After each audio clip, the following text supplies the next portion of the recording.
മലപ്പുറം കാളികാവിലെ നരഭോജി കടുവയെ പിടികൂടി സുൽത്താന എസ്റ്റേറ്റിൽ സ്ഥാപിച്ച കൂട്ടിലാണ് കടുവ അകപ്പെട്ടത്. കെ.ടി. സ്വാലിഹ വിവരങ്ങളുമായി ചേരുന്നുണ്ട്. കെ.ടി. സ്വാലിഹ, 2 മാസം നീണ്ട പരിശ്രമത്തിനൊടുവിൽ കാളികാവിൽ ഭീതി വിതച്ച നരഭോജി കടുവ കൂട്ടിലായിരിക്കുന്നു.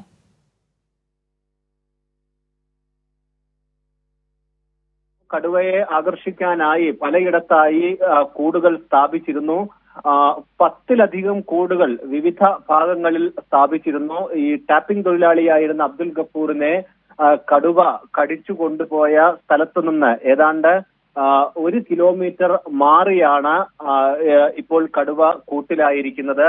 2 മാസത്തോളമായി പ്രത്യേക സംഘം ഏതാണ്ട് 20 ടീമുകളായി തിരച്ചിൽ നടത്തിയിരുന്നു. പലയിടത്തായി ഏതാണ്ട് 200ഓളം ക്യാമറകൾ സ്ഥാപിച്ചിരുന്നു.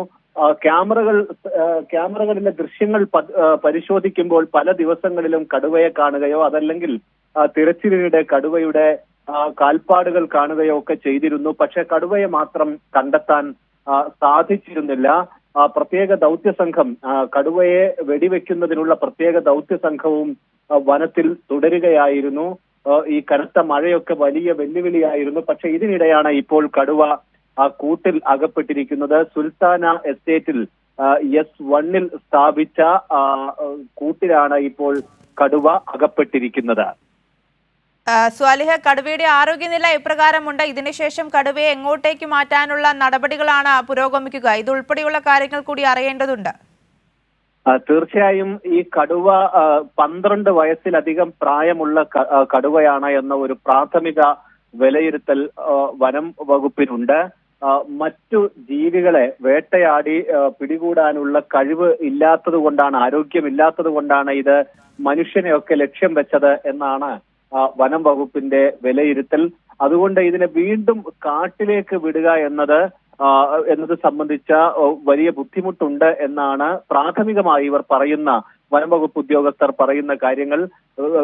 വിശദമായി കടുവയുടെ ആരോഗ്യസ്ഥിതി പരിശോധിച്ചതിന് ശേഷം കടുവയ്ക്ക് ഇത്തരത്തിലുള്ള സ്വന്തമായി ഇര തേടാനുള്ള കഴിവൊക്കെ ഉണ്ടോ എന്ന് കൃത്യമായി പരിശോധന നടത്തിയതിന് ശേഷമായിരിക്കും കടുവയെ കാട്ടിൽ തന്നെ വിടണോ, അങ്ങനെയെങ്കിൽ ഉൾക്കാട്ടിലേക്ക്, കരുളായിൽ തന്നെ ഉൾക്കാട്ടിലേക്ക് വിടുന്നത് സംബന്ധിച്ച ആലോചനകൾ ഉണ്ടാകും. അത് വേണോ എന്ന കാര്യത്തിൽ ഉന്നതതല ഉദ്യോഗസ്ഥർ യോഗം ചേർന്നതിന് ശേഷമായിരിക്കും ഒരു തീരുമാനത്തിലെത്തുക. അതല്ലെങ്കിൽ ഏതെങ്കിലും ഇത്തരത്തിലുള്ള ഈ വന്യമൃഗ സംരക്ഷണശാലകളിലേക്കോ മറ്റോ ഒക്കെ മാറ്റേണ്ടി വരും. ഈ കടുവയ്ക്ക് ഏതായാലും 12 വയസ്സിന് മുകളിൽ പ്രായമുണ്ട് എന്ന് തന്നെയാണ് വിലയിരുത്തുന്നത്. ഇതിന്റെ ഒരു ആയുർദൈർഘ്യം 14-15 വയസ്സ് വരെയൊക്കെയാണ്.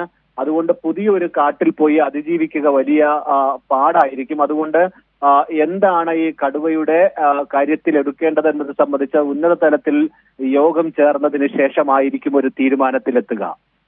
തീർച്ചയായും സ്വാലിഹ, നമുക്കറിയാം വലിയ പരിഭ്രാന്തിയായിരുന്നു ഈ നരഭോജി കടുവ കാളികാവിൽ ഉണ്ടാക്കിയത്. ഇപ്പോൾ ഏകദേശം കടുവ കൂട്ടരായ സാഹചര്യത്തിൽ അത് ജനങ്ങളെ സംബന്ധിച്ചും വലിയ ആശ്വാസമുള്ള വാർത്ത തന്നെയാണ്.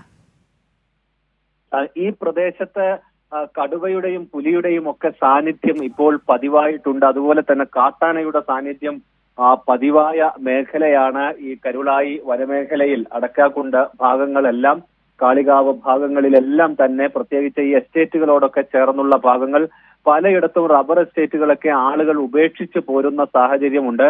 ഈ കടുവയ്ക്ക് തന്നെ സ്ഥാപിച്ച കൂട്ടിൽ മറ്റൊരു പുലി അകപ്പെടുന്നത് കഴിഞ്ഞ ദിവസം നമ്മൾ കണ്ടതാണ്. ഇത്തരത്തിൽ ഈ ആളുകൾക്ക് ഇപ്പോഴും ആശങ്ക തുടരുന്നുണ്ട്. പക്ഷേ എങ്കിൽ പോലും ഈ നരഭോജിയായ കടുവയെ പിടികൂടാൻ കഴിഞ്ഞു എന്നത് വലിയ ആശ്വാസമാണ്. 2 മാസത്തോളം നീണ്ട വലിയ പരിശ്രമത്തിനൊടുവിലാണ് ഇപ്പോൾ ഈ കടുവയെ പിടികൂടിയിരിക്കുന്നത്. ജനങ്ങൾ പറയുന്നത് ഈ വന്യജീവി ശല്യത്തിന് ശാശ്വതമായ ഒരു പരിഹാരം ഉണ്ടാക്കണം എന്ന് തന്നെയാണ്. ഇപ്പോൾ ഈ കഴിഞ്ഞ ദിവസവും പുലി ഇവിടെ ഒരു പശുവിനെ കടിക്കുന്ന സാഹചര്യം ഉണ്ടായിട്ടുണ്ട്. അത് ഈ കടുവയല്ല, അത് പുലിയാണ് എന്ന് സ്ഥിരീകരിക്കുകയും ചെയ്തിട്ടുണ്ട്. അപ്പോൾ ഇതെല്ലാം ഒഴിവാക്കണം എന്ന ഒരു ആവശ്യമാണ് ആളുകൾ പൊതുവെ പറയുന്നത്.